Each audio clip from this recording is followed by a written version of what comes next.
everybody. So guten Abend allerseits. Let's open with prayer. Lasst uns mit Gebet anfangen.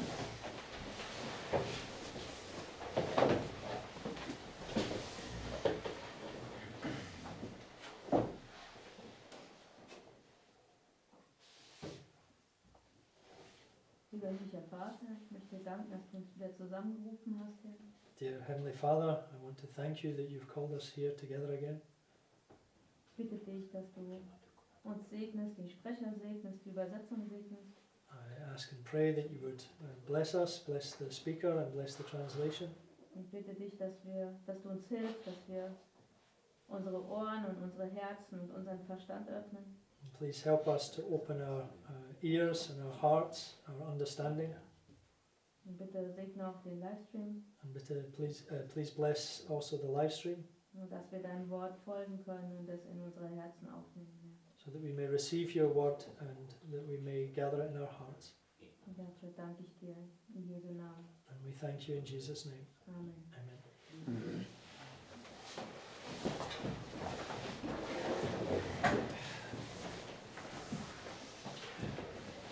Okay.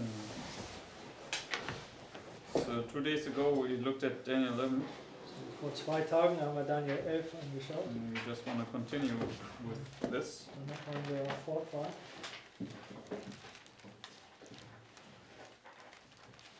So let's turn to Daniel 11. So, wir öffnen unsere Bibel, Daniel 11. And we saw that in Daniel 11 verse 2 you had these 4 Persian kings. In Daniel 11, Vers 2, es gibt diese 4 persische Könige. Where the 4th is far richer than they all. Und der vierte viel reicher als die alle waren. First one was Cambyses, Der erste war Kambyses, and the second was false Smerdis, falsches Schmerdes. and the third was Darius, Der dritte war Darius. and the fourth was Xerxes, right? Und der vierte, der war Xerxes. But then we also looked at the verses 16 to 22. Aber dann haben wir auch die Verse 16 bis 22 gesehen. And what was described in verse 16 to 22? Und was ist hier in diesen Versen 16 bis 22 beschrieben? Which power and Wegen Rom to the cross. who were the main players there? Also welche Macht und wer sind die Hauptspieler da? Also for kings. Yes, it was pagan Rome, right? Das war heidnisches Rom. And then you had these 4 Roman emperors or kings. Da gab es diese 4 römische Who Imperatoren, was the first one? Kaiser. Wer war der erste? Pompey. Pompey. Der erste war Pompei. Pompey, then yes, the second one was Der zweite war Julius Caesar, right? so Julius Caesar.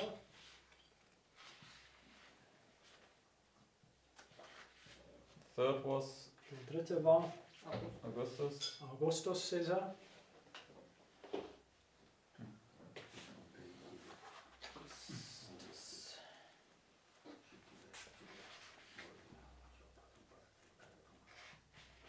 And the fourth, Und der letzte, der vierte, Tiberius. Tiberius Caesar. Okay, and what was special about Augustus and Tiberius? Und was war besonders über Augustus und Tiberius? Okay, in verse 20, right? He This- was tax collecting. Yes, Vers 20. verse 20 is speaking about Augustus, right? Vers 20 spricht über Augustus. Says, then shall stand up in his estate a raiser of taxes in the glory of the kingdom, but within a few days he shall be destroyed, neither in anger nor in battle. So, when did this take place historically? So historisch, wann ist das hier stattgefunden? Christus geboren. Genau, but Zu Jesus yes, Geburt. when Jesus was born, right? Zeit von Christi Geburt. And now in verse 21 and 22, Aber die Verse 21 und this 22 is now Tiberius, the fourth. spricht es über der vierte, Tiberius. And in his estate shall stand up a vile person, to whom they shall not give the honor of the kingdom, but he shall come in peaceably and obtain the kingdom by flatteries, and with the arms of a flood shall they be overflown from before him, and shall be broken, yea, also the prince of the covenant. So what is mentioned in verse 22? So, was wird in Vers 22 erwähnt? Historically, what was it? Historisch, was war das? Yes. So Das war die Kreuzigung Christus. So third marks the birth of Christ and the fourth marks the crucifixion of Christ. Der Right? dritte markiert der Geburt Christi und der vierte das Kreuzigung. And we saw basically that these four kings were parallel to what else? Und wir haben gesehen, dass diese 4 Könige parallel mit was noch waren. Mit Persian. Yes, but they were parallel to Daniel 7, right? In Daniel 7, die war eine Parallel zur, So let's keep your finger in Daniel 11, let's go to Daniel 7 hatte den Platz in Daniel 11, gehen wir zu Daniel 7 and let's read verse 17. und Vers 17.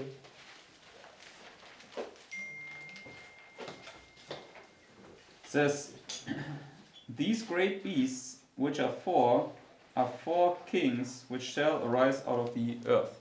Right? So you have these 4 beasts which are the 4 kings. Diese 4 Tiere, was diese 4 Könige sind. So when we turn back to Daniel 11, So zurück zu Daniel 11. so what is so special about the 4th kingdom? So, was ist so besonders über das 4. Königreich? Yes, but I mean in Daniel 7. Also in Daniel 7. It's diverse from all the other beasts. Das Yes. ist anders von alle anderen Tieren. Okay. And when we place these here, the first king, the first animal was a lion, right? Also der erste Tier war eine Löwe, Then a bear. dann eine Bär, Then we had the leopard. dann der Leopard. We already saw in our studies that the lion and the bear are basically one kingdom, right? Und wir haben bereits gesehen in unserem Studium, dass der Löwe und Bär sind unzertrennlich, das ist ein Königreich. Okay. And the leopard comes up, and maybe I'll place it a little bit more here, because you also have this little town of peace here, right? So I just write Leo. Okay. Okay, maybe I shouldn't. Don't wanna be- Leopard. Yes, I don't want to be funny, so Leop. Okay. So, and this is then this little town of peace. Das hier ist diese kleine Zeit des Friedens. And what happens here? Und was geschieht hier? Christ gets crucified. Yes, Christ gets crucified, right? Christus wird gekreuzigt. So, and this is the 4th beast, right, which is the dragon. Der 4. Tier, was der Drache ist. But we understand this 4th beast comes up here already peaceably in the little town of peace, right? Wir verstehen, dass diese 4. Tier in diesen kleinen Zeit des Friedens kommt herauf Friede vor. Okay. So, and what does the 4th beast do here at the midnight cry? Und was tut diese 4. Tier hier an der Mitternachtsruf? Yes, makes a death decree, right? Macht eine Todesdekret, kreuzigt Christus. So that's why you have this 4th here. He kills Christ. Deswegen Okay. hat man dieses 4. hier, der tötet But Christus. how did Tiberius come up according to verse 21? Tiberius aufgekommen, gemäß Vers 21. It says, in his estate shall stand up a vile person, to whom they shall not give the honor of the kingdom, but he shall come in how? Peaceably. Okay. Also Friede vor. So Tiberius comes in peaceably, Also kommt herauf friedlich, but then he makes the death decree. aber dann Against macht Christ, dieses right? Todesdekret. Yes? Amen. So this is Tiberius. Das hier ist Tiberius. No, when it says here, to whom they shall not give the honor of the kingdom, that's because I think when you read Uriah Smith, they didn't want him basically. Yes, they didn't like. Also es sagt, dass sie die Ehre der Königreich nicht geben wollte. In das Buch von Uriah Smith, es sagt, die wollten ihn gar nicht als den Kaiser haben. What happens in America, all the news, they don't want Trump basically, and they push this thing against Trump. Das ist dasselbe wie in Amerika gerade. Also die ganzen Medien, die wollen Trump ja gar nicht haben. Yes. So many people don't like Trump, okay, but he also obviously has his own supporters. Right? So, viele mögen Trump nicht, aber natürlich hat er seine Anhänger. Okay, but we saw the leopard would be then Augustus, right? Wir sehen, der Leopard wäre dann Augustus. Augustus, which would mark this point here of midnight, right? Das wäre dieser Punkt hier an Mitternacht markiert. So, and what happened under Augustus again? Und was geschah unter Augustus? Jesu Kreuzigung. Mm. Tags. Tagsverlängerung. Yes, but- He died. Ach nein, die. When did he collect the tax? So, wann hat er den Steuer Vor eingesammelt? Jesu Geburt. At birth of Christ, Bei right? der Geburt Christi. So, I already mentioned, this marks the birth of Christ, this marks the death. Bereits erwähnt, Geburt Christi, Tod Christi. Okay, so at midnight is there a birth of Christ? So gibt es an Mitternacht eine Geburt Christi. Yes, right? Ja, Okay, so that's the birth. das ist die Geburt. So when the third is, and then then comes up the fourth peaceably and kills Christ here, right? Die With Geburt the ist, wo der dritte ist, und dann kommt der vierte friedlich herauf und dann tötet Christus hier bei den Toten gekriegt. Okay, so that's how I would understand it, based upon this pattern. So würde ich das basierend auf diesem Muster verstehen. Okay, so everybody can follow so far? Kann jeder soweit folgen? So, and this brings us to the end of verse 22. Und das bringt uns zu das Ende von Vers 22. And obviously, this would be then Pompey, right? Das wäre dann natürlich hier Pompey And this would be Julius Caesar. und der wäre Julius Caesar. Okay. So, but now let's go to verse 23. Aber jetzt gehen wir zu Vers 23.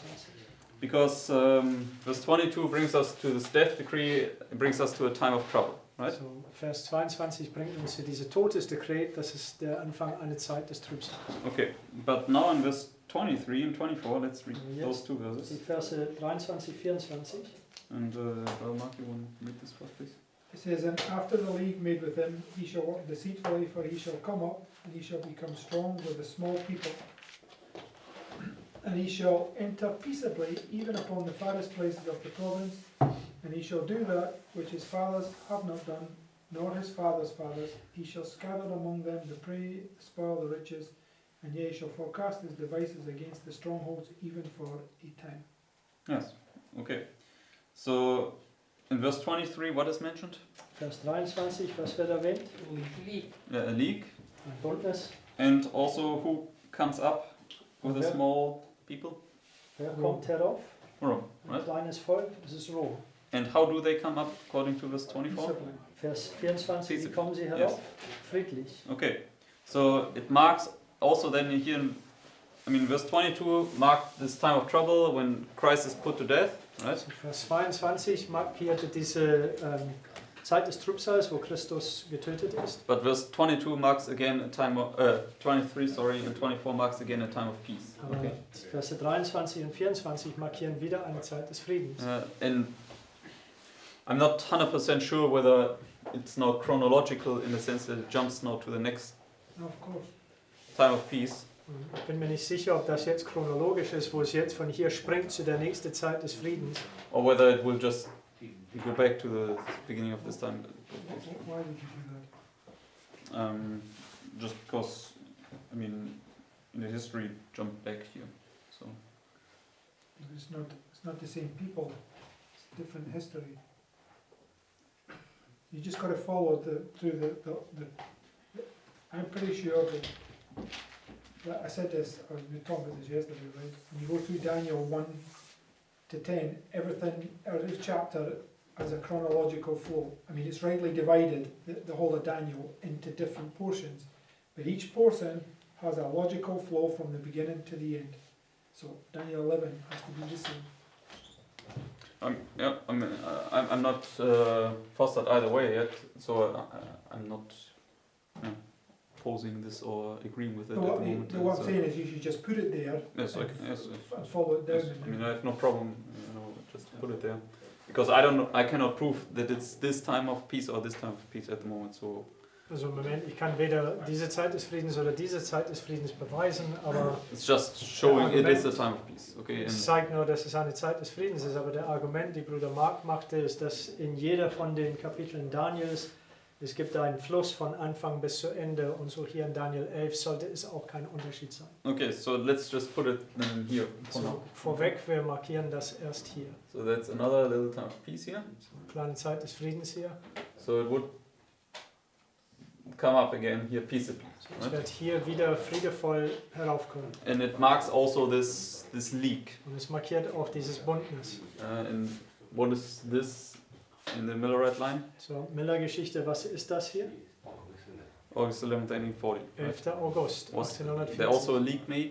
Gab es auch eine Bündnis, die da geschlossen worden Yes, ist? right. It's all these leaks. 4 powers, Yeah. Yes. So, 4 Kräfte. So 4 horns there in the Greek. And yes. 4 Horns, willst du? in the line below you have the Greek king at the end gets broken off and there's 4. Okay. In der Linie hier unter, das ist, wo der griechische König der Horn gebrochen wird und es kommt 4 also merkbare Horne herauf, also diese 4 hier. Yes. Which was also August 11th, 1840, where 4 powers. Wo auch 11. August 1840, wo diese 4 europäischen Mächte zusammenkamen, um Okay. Ägypten aufzuhalten. And the leak of the Jews is obviously illustrating the leak of the SDAs, right? Und diese Bündnis der Juden, da steht der Bündnis der STA-Gemeinden. Okay. So we see leaks here mentioned externally, but also this internal leak between the Seventh-day Adventist Church and the Roman power. Right? So, wir können auch diese Bündnisse sehen, hier externe, hier markiert, aber auch intern zwischen die STA-Gemeinde und die römische Macht. And Uriah Smith, he comments upon this leak and he said that basically this leak led eventually to the point where the Romans then seized control over the Jews. Okay. Und Uriah Smith, er spricht über diese Bündnis und diese Bündnis führt dazu, dass die Römer vollständige Kontrolle letztendlich über die jüdische Nation hatten. Aufgeben. Wie bitte? Sie siehst auf. No, they obtain control over the Jews. Okay. So, alright. So this leak is eventually obviously bad for the Seventh-day Adventist Also Church. diese Bündnis ist natürlich dann schlecht für die Siebentags-Adventist Okay. Gemeinde.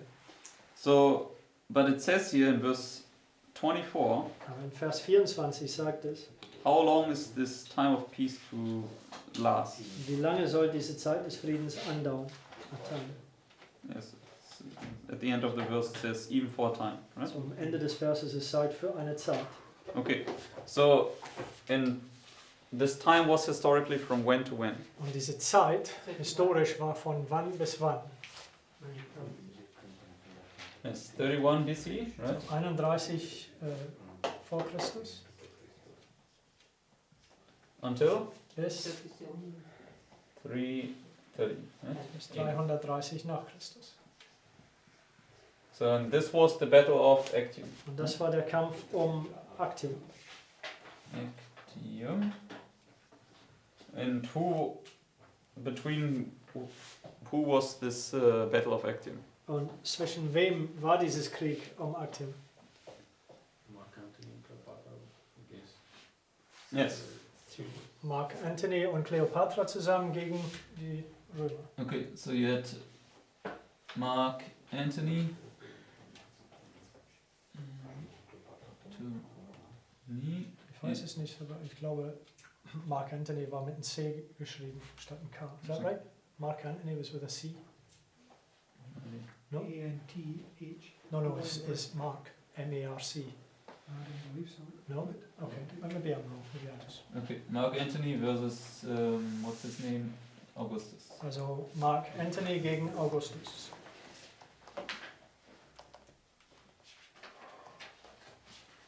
And Mark Antony, what was he, the south or the north? Und Mark Antony, war der Südmächten oder der Nordmächten? So.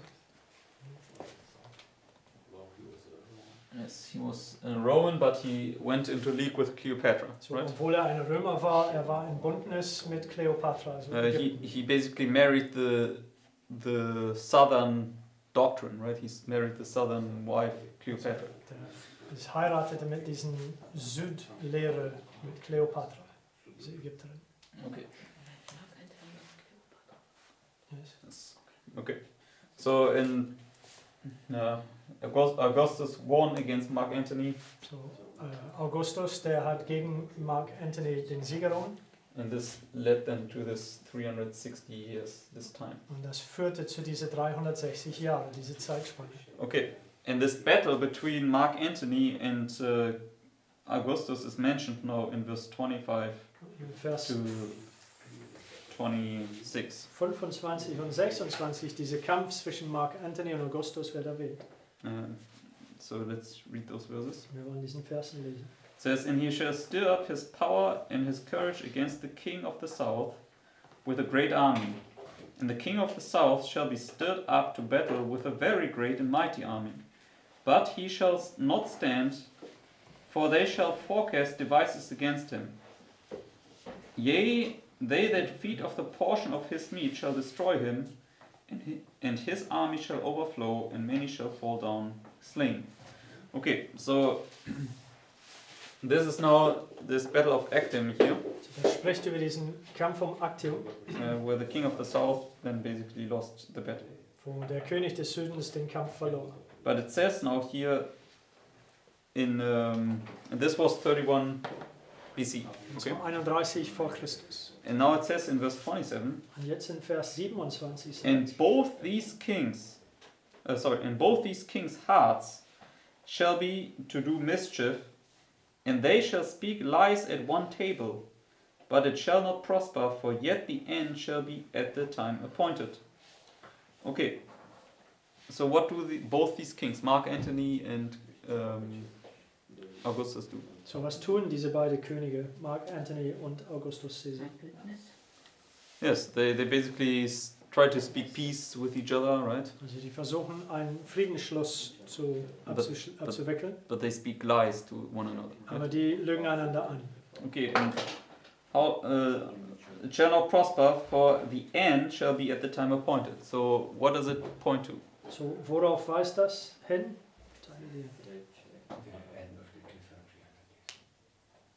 Okay, and just stick with this here. The Okay. end of the time. Yes, the end of the time. So Right? das Ende von der Zeit. So it points here to 330 AD. So, es weist auf 330 nach Christus hin. So that's this time appointed. Das ist diese bestimmte Zeit.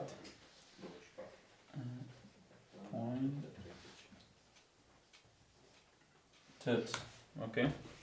And it says also, Es sagt weiter, it's the end, right? dass es das Ende ist. Okay.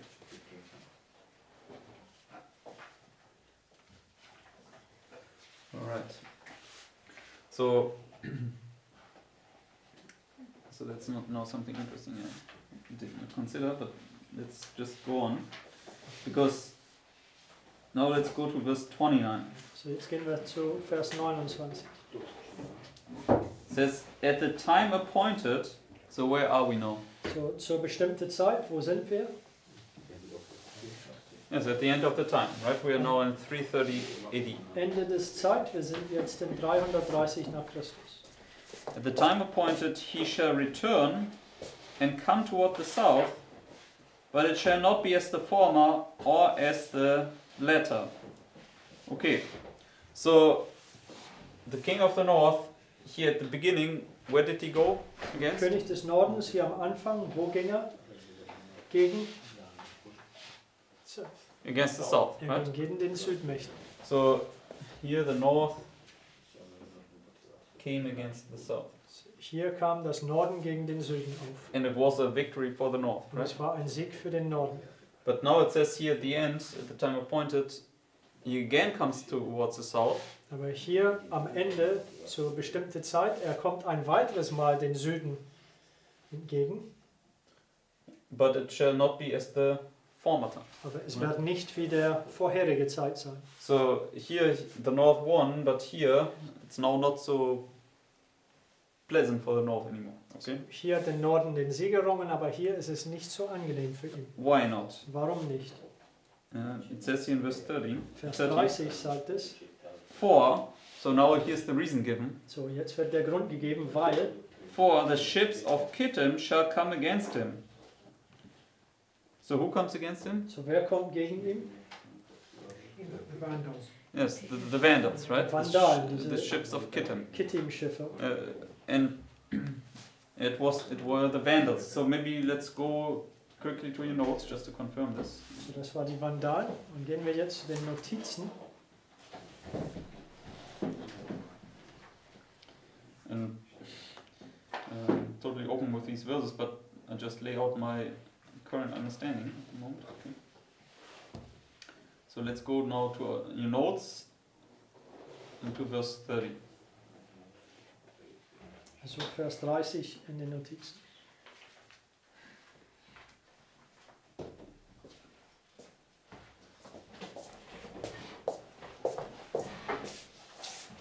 And go to DAR 281.1 on page 10 in your notes.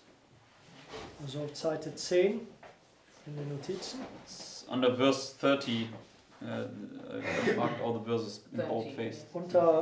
Unter Vers 30, das ist DAR The third paragraph 281.3, under verse 30. der dritte Absatz. Unter Vers 30, der dritte Absatz. Is everybody there? Jeder da? 281.1.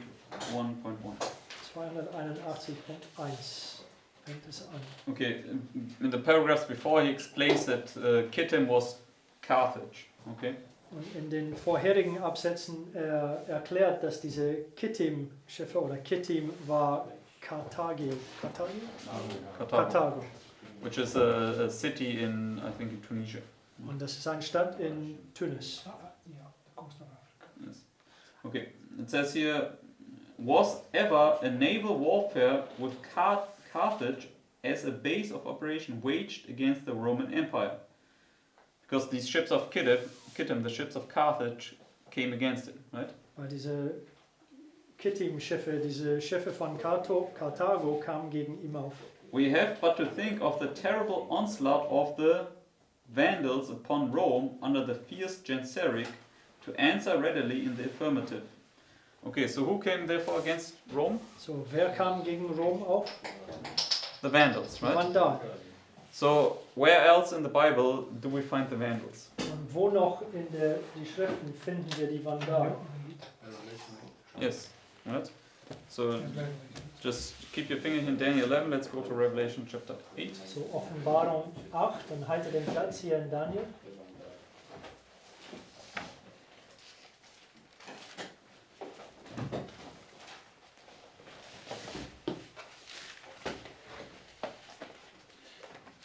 And let's read verse 8 and 9. Die Verse 8 und 9. And Nick, do you want to read this for us, please? Therefore, Revelation 8, verses 8 and 9.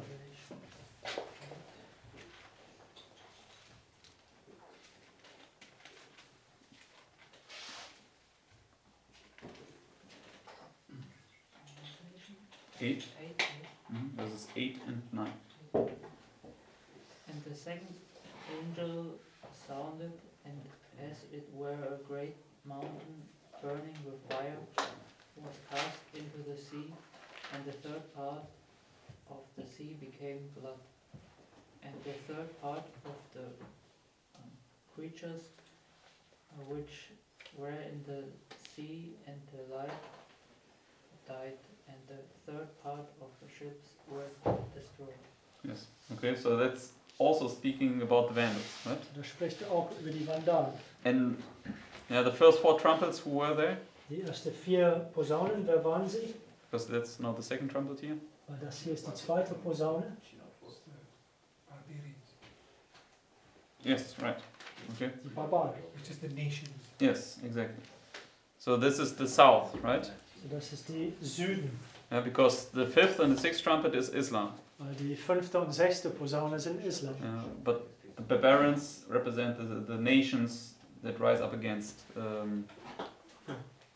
against Rome. Yes. Aber die Barbaren stellen die Nationen dar, also die Südmächten, die gegen Rom auf. And what did the Vandals do? What were they famous for Die doing? Vandalen, für was waren sie berühmt? Tearing down statues, Yes, exactly. idols, buildings, burning things. Yes. Die haben Sachen angestiftet, also angefochten mit Feuer und sie haben Statuen und Gebäude. And the word vandalism comes from the Vandals. Okay. Also dieses Wort Vandalismus kommt eben von den Vandalen. Okay. And who just recently pulled down statues and burned down buildings and destroyed it? Wer hat neulich Statuen niedergerissen und Gebäuden entfacht und so weiter? Yes, exactly. Okay. Black Lives Matter und Antifa. So it's the south, right? Die Süden. Okay. Sind Yes, die Marco. Barbaren und die Vandalen ein Symbol für die South? The Vandals are barbarians. Die Vandalen sind Barbaren. Yeah. So they were just different barbarian tribes. Es Okay. gab noch verschiedene barbarische Stämme. Okay. So when we go back to Daniel 11, Also zurück zu Daniel 11. so we see now in verse 29 and also in verse 30 Also wir können die Verse 29 und 30 sehen. that at the time appointed he now goes against the south again, but this time these Vandals come against him. Okay. So, zur bestimmten Zeit, er geht nochmal gegen die Süden, also Rom geht nochmal gegen den Süden, aber dieses Mal kommen ihm diese Vandalen entgegen. And what is then the result in verse? Let's continue verse 30. In Vers 30, wir lesen die Resultate. For the ships of Kittim shall come against him, therefore he shall be grieved in return and have indignation against the holy covenant. So shall he do, he shall even return and have intelligence with them that forsake the holy covenant. So what is the result now that the ships of Kittim come against him? So, was ist das Resultat, dass diese Kittim-Schiffe gegen ihn kamen? Will have indignation against the Holy Covenant. Yes, Also er wird Indignation ist Zorn. Er wird Zorn gegen der heilige Bündnis haben. So what is he doing here? So was tut er hier? South is pushing against the north. Yes, Also den So, you Süden. mean they're not what the north do? yes. So, Well, it planning and gathers an army to come against them. Yes, but especially against those of the Holy Covenant, right? so er sammelt eine Armee gegen die des heiligen Bundes gegenzukommen. So he now persecutes God's people. So er verfolgt Gottes Volk jetzt. Yes. Amen. So therefore, what time? Can you make your point there? What you mentioned about the Holy Covenant? Yes, it says, therefore he shall be grieved and return and have indignation against the Holy Covenant. Yes. Right? So he's now going against God's people. So er geht jetzt gegen Gottes Volk. Well, I don't know about that because I think it just means that he's breaking. I mean, it might, but from this you don't get that. It says, "So shall I do. He shall even return of intelligence with them that forsake the holy covenant." So it's about what I understand. He's breaking God's law here. He's no longer upholding something that was upholding before. He's going against it. So wie ich das verstehe, es heißt, dass er hier Gottes Gesetz bricht. Also er bricht irgendetwas, was er vorher This is aufgeschrieben hat. Revelation 13:11. You can let us maybe just read what Uriah Smith writes here.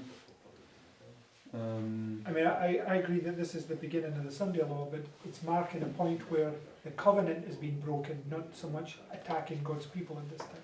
So, das markiert einen Punkt hier, wo das Bündnis gebrochen wird, aber nicht so sehr, dass es gegen Gottes Volk kommt, obwohl das der Sonntagsgesetz hier Okay, markiert. it says here, let's go to the last paragraph of under verse 30. Also der letzte Absatz unter Vers 30, das ist 281.3. Yes. It says, indignation against the covenant, that is the Holy Scriptures, the book of the covenant. So they went against now the Bible, So, right? die gingen gegen den Schriften auf. How is this also illustrated in Revelation 11? Aber wie wird das auch in Offenbarung 11 dargestellt? The south put the two witnesses to death. Dass den Südkräften den zwei Zeugen umbrachten. Yes, but this is here the north, right? Aber das spricht hier über den Norden. Das hier Das ist Yeah, der but what I'm Norden. saying, the point is that this marks a war here on God's word. That's Yes. basically what it's Also showing. das markiert hier einen Krieg über Gottes Wort. So the south are also. I mean, there's lots of things going on here, but the point is that in Revelation 13, it marks the point. Maybe Revelation 13 is the Sunday law, but. I mean, this Yeah, would be the Sunday law, right? Yes, so Revelation 13:11, where he first of all, he rises a lamb there, right? But then he speaks like a dragon. So when he speaks like a dragon, the two horns that were separated, which was according to God's law, he now breaks. So that's him having indignation against the Holy Covenant. That's what I Offenbarung 13, wenn es kommt wie ein Lamm auf. You speaking about here or here? No, there. Hier. Yes. So Offenbarung 13, wenn es kommt wie ein Lamm auf, aber dann spricht es wie eine Drache. Also es kommt auf gemäß Gottes Gesetz, aber dann bricht es Gottes Gesetz. Das wäre denn das hier, also Zorn gegen der heilige Bund auskommen. Okay. Maybe we can look at this later more closely, but we can all agree that this marks the Sunday, right? Also wir können das später näher anschauen, aber zumindest für jetzt können wir alle zustimmen, dass das das Sonntagsgesetz beschreibt. Okay, because in verse 31, what Denn does Vers 31, just linked to it? It's just linked to it. so ist es damit verbunden. It says, "An arm shall stand on his part, and they shall pollute the sanctuary of strength, and shall take away the daily, and shall place the abomination that maketh desolate." Right. So this is clearly the Sunday law. Yes. So, es ist Okay. klar das Sonntagsgesetz. So it links here 3:30 with So, es verbindet 3:30 mit, which 476, 496, 508, and 538, all at one go. so 496. so 496. This was when Clovis gave the army, right?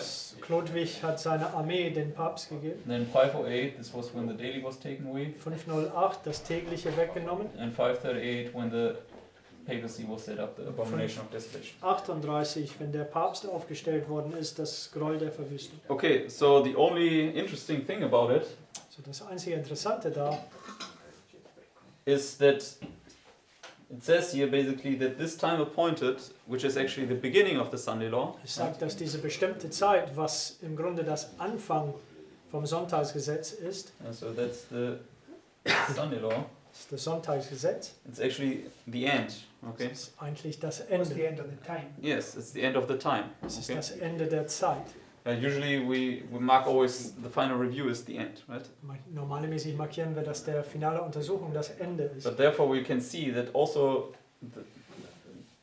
the little time of peace has an end, okay? Aber wir können auch sehen, dass der kleine Zeit des Friedens ein Ende hat. So this marks But that an time, end that of time this. appointed is the time of the end. I The mean, time of the end is also the beginning. So yes, but yes, okay. But the point I want to make is the final review marks the end, So, Okay. Die finale Untersuchung markiert das Ende, but it also marks the beginning. aber Right? es markiert auch einen Anfang. And the Sunday law marks an end, the end of the little time of peace, but it also marks the beginning of the time of trouble. Sonntagsgesetz markiert das Ende, das wäre das Ende des kleinen Zeit des Friedens, aber es markiert auch das Anfang von Zeit des Trübsals. Yes, everybody can follow? Jeder kann das sehen? Okay, so therefore this would be here 31, So, deswegen das hier wäre denn hier 31 vor Christus and this would be 330 und das hier wäre denn 330 nach Christus. AD, and these other dates, Und diese anderen Daten auch noch. 496, 508, and 538.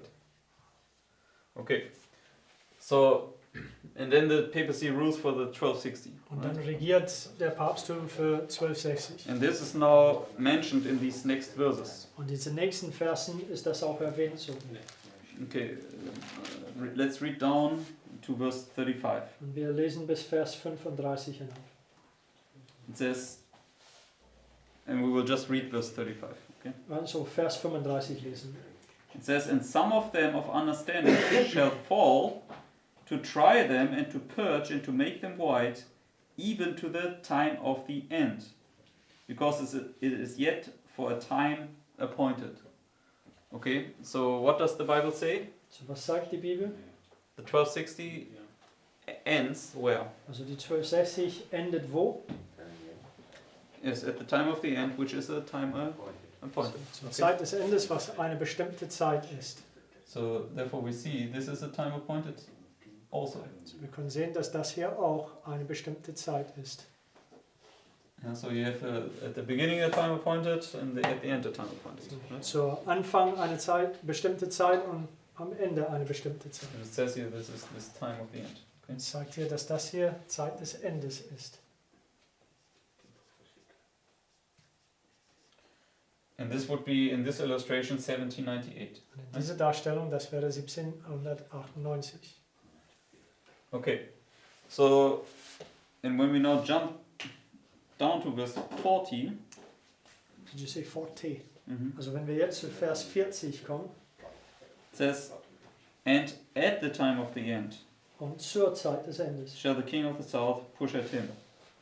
Okay, so therefore here what happens with the south? So, was geschieht mit den Südmächten hier? Yes, it comes against the north, Es right? kommt gegen den Norden auf. So it's now the deadly wound, right? Das ist jetzt- The end of the Sunday law. Tödliche Wunde, Ende des Sonntagsgesetzes. So deadly wound. Okay, but then it says in the next part of the verse, Aber weiter in den Vers sagt es, and the king of the north shall come against him like a whirlwind with chariots and with horsemen and with many ships, and he shall enter into the countries and shall overflow and pass over. What is this? was ist das? Historically, what is Also it? historisch. 1989. 1989. So this would be again marking what? Das wäre denn was markiert? Yes, but 1989 typifies which event? So, 1989 schattet welches Ereignis voraus? Sonntagsgesetz. So in Daniel, no, in Revelation 13:11. So Offenbarung 13,11. And what do you read there? Was liest man da? Just keep your finger here. Let's go there quickly. So, haltet den Platz hier, geht schnell dahin. Revelation 13:11. Why, Offenbarung why are 13, you going to 1989? You just doing a historical rundown? No, it's Sunday law. So I just mark it as like I marked 496 and 508 and 538. But this illustrates the Sunday law. This illustrates the final review. Da stellt den Sonntagsgesetz, die stellt die finale Untersuchung dar And this is the Sunday law. und da stellt Okay. das And Sonntagsgesetz this is wieder dar. the time of peace. Das wäre dann eine kleine Zeit des Friedens. Okay. So, and this is what we find in Revelation 13:11. Und das ist das, was wir in Offenbarung 13,11 finden. Okay, because Daniel 11:40 is basically Revelation 13:11. Denn Daniel 11,40 ist im Grunde Offenbarung 13,11. And because let's read Revelation 13:11. So, lasst uns das lesen. It says, and I beheld another beast coming up out of the earth, and he had two horns like a lamb, and he spake as a dragon. Right? So when did he come up as a lamb? So, wann kam er als eine Lamm herauf? Right here. Right? Gerade hier. Okay. And where does he speak as a dragon? Und wo spricht er wie eine Drache? Sonntagsgesetz. Sunday law, right? So therefore, verse 11 is which time period? So, deswegen Vers 11 ist welche Zeitperiode? Yes, the little time of peace. Kleine Okay. Zeit des Friedens. And the same you can find in Daniel 11 verse 40. Und dasselbe kann man in Daniel 11, Vers 40 finden. And Revelation 13 and verse 3 also shows the same thing. Offenbarung 13, Vers 3 zeigt dasselbe. So you want to read this first? It says, I saw one of his heads as it was wounded to death, and his deadly wound was healed. Yes. And all the world wondered after the beast. It's Revelation 13:11. It's just a repeat. Exactly. Yes. Also Offenbarung 13, 11 ist es nur dasselbe. Okay. So we have Daniel 11 verse 40, Revelation 13:3, Revelation 13:11, all showing this illustration. So, Okay. Daniel 11, Vers 40, Offenbarung 13, Vers 3 und Offenbarung 13, Vers 11, alle zeigen dasselbe hier auf das Kleinzeit des Friedens. Okay. So when we go back to Daniel 11, Zurück zu Daniel 11.